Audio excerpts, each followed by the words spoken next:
পুকুরে গজার মাছ, অভাব নেই গজার মাছ। এ দেন কত বড় গজার মাছ।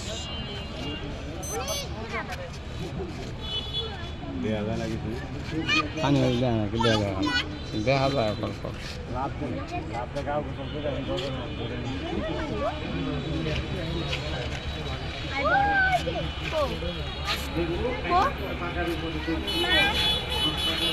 তুমি এইভাবে ধরবা।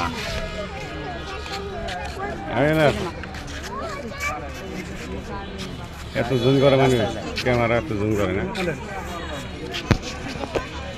ক্যামেরা এত জুম করে।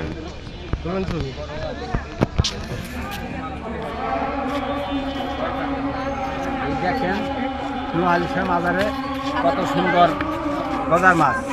ভালো করে আপনারা দেখেন, এখানে আসবেন দৈনিক, এখানে তবরক পাকানি হয়, বিভিন্ন ধরনের লোক আসে, খুব সুন্দর দেখতে পারবেন।